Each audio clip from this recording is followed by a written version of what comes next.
നമസ്കാരം. ഇന്ന് വൈകുന്നേരം 5:30 അനിമോള് തലസ്ഥാനത്ത് എയർപോർട്ടിൽ ലാൻഡ് ചെയ്യുന്നു എന്നുള്ളതാണ് ഏറ്റവും പുതിയ വിവരം, ഏറ്റവും പ്രധാനപ്പെട്ട വിവരമായി എത്തുന്നത്. കാരണം നമുക്കറിയാം, ബിഗ് ബോസ് മത്സരാർത്ഥികളിൽ ജനപ്രീതി ആർജിച്ച മത്സരാർത്ഥികൾ അവർ എയർപോർട്ടുകളിൽ വരുമ്പോൾ ഉണ്ടാകുന്ന ഒരു വമ്പൻ സ്വീകരണം നമ്മൾ കാണാറുണ്ട്.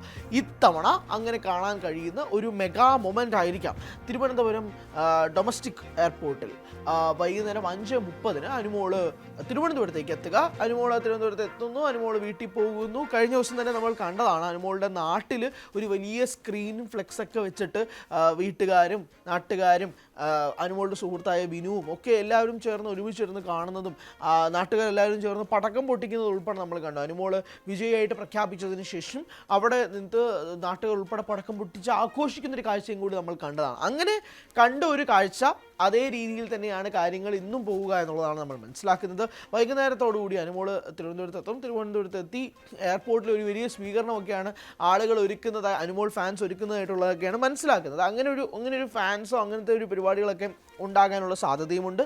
അങ്ങനെ എയർപോർട്ടിൽ ഒരു വലിയ സ്വീകരണം, അതാണ് അനുമോൾ ആരാധകർ പ്രതീക്ഷിക്കുന്നത്. ഇതിനു മുമ്പ് നമ്മൾ കണ്ടിട്ടുള്ള സ്വീകരണങ്ങളൊക്കെ എന്താണ്? ഈ സീസണിൽ ആര്യന് കൊടുത്ത സ്വീകരണമൊന്നും ദയവ് നിങ്ങൾ പറഞ്ഞുകൊണ്ട് വരരുത്.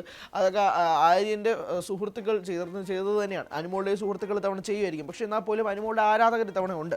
ഇപ്പോൾ ആര്യൻ്റെ സ്വീകരണം ഉള്ളത് വിടും, നിങ്ങൾ ബാക്കിയുള്ള സീസൺ എടുത്ത് നോക്കിക്കേ.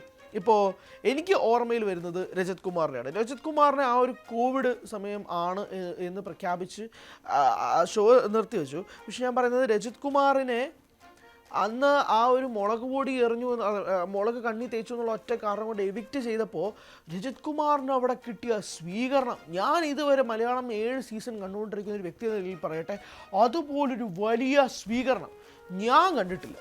ഇത്രയും വലിയൊരു സ്വീകരണം ഈ 7 സീസണായിട്ട് പോലും ഞാൻ കണ്ടിട്ടില്ല. അതിനെ ബീറ്റ് ചെയ്യാൻ കഴിയുന്ന രണ്ടാമത്തെ ഒരു കാര്യമാണ് റോബിൻ രാധാകൃഷ്ണന് തിരുവനന്തപുരം എയർപോർട്ടിൽ നിന്ന് കിട്ടിയത്. അത് ഞാൻ നേരിട്ട് പോയി കണ്ടൊരു വ്യക്തിയും കൂടിയാണ്. നേരിട്ട് പോയത് കവർ ചെയ്യാൻ വേണ്ടി പോയപ്പോഴേക്കും കണ്ടതാണ്. ജനസാഗരമായിരുന്നു റോബിന് വേണ്ടിയിട്ട്.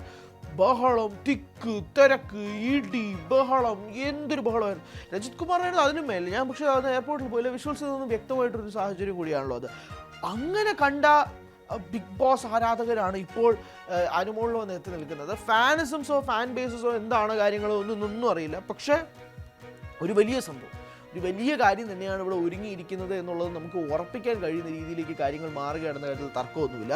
അക്കാര്യത്തിൽ എടുത്തു നോക്കുമ്പോഴേക്കും അനുമോള് എയർപോർട്ടിലേക്ക് എത്തുമ്പോഴേക്കും എങ്ങനെയായിരിക്കാം സ്വീകരണം, അതെങ്ങനെയായിരിക്കാം പ്രേക്ഷകർ, ജനങ്ങൾ, അമ്മമാർ ഇവരെല്ലാം എയർപോർട്ടിലേക്ക് എത്തുമോ, എന്തൊക്കെയാണ് ചെണ്ടമേളം, എന്തെങ്കിലുമൊക്കെ പരിപാടികൾ എയർപോർട്ടിൽ ഉണ്ടാകുമോ, ഇതൊന്നും അറിയില്ല. എന്തായാലും അനുമോൾ അതിനുശേഷം മാധ്യമങ്ങളെ കാണുമായിരിക്കാം, സംസാരിക്കുമായിരിക്കാം, കാര്യങ്ങളൊക്കെ കുറിച്ച് വ്യക്തമായ ധാരണ പറയുമായിരിക്കാം. അതെന്തായിരിക്കും എന്നുള്ളതൊക്കെ ഒന്ന് നോക്കേണ്ടതുണ്ട്, അറിയേണ്ടതുണ്ട്, കാണേണ്ടതുണ്ട്. അങ്ങനത്തെ സാഹചര്യങ്ങളെല്ലാം ഉണ്ട്. അപ്പോൾ എന്തായാലും ഒരു വലിയ നിമിഷം തന്നെ ആയിരിക്കാം എന്നുണ്ടാകാൻ പോകുന്നത്. പ്രത്യേകിച്ച് 100 ദിവസത്തെ മത്സരത്തിനൊക്കെ ശേഷം അനുമോൾ വിജയിയായിട്ട് കപ്പും കൊണ്ട് തിരുവനന്തപുരത്തേക്ക് വരുന്നൊരു സാഹചര്യം കൂടി ഉണ്ടാകുമ്പോഴേക്കും എങ്ങനെയായിരിക്കാം ജനങ്ങളുടെ സ്വീകാര്യത എന്നുള്ളത്. കാരണം കഴിഞ്ഞ ദിവസം അനുമോളുടെ നാട്ടിൽ ഒരു വലിയ പരിപാടികളൊക്കെ തന്നെ ഉണ്ടായിരുന്നത് കൊണ്ട് തന്നെ അതിൻ്റെ ഒരു ആഫ്റ്റർ എഫക്റ്റ് എന്നോളം തന്നെ ഇന്നും അതുണ്ടാകാനുള്ള സാധ്യതയുമുണ്ട്. അതുകൊണ്ട് നിങ്ങൾ ആരൊക്കെ എയർപോർട്ടിൽ പോകുന്നുണ്ട്, കാണാൻ ചെല്ലുന്നുണ്ടോ എന്നുള്ളത് കമൻറ്റ് ബോക്സിൽ രേഖപ്പെടുത്തുക. Thank you so much.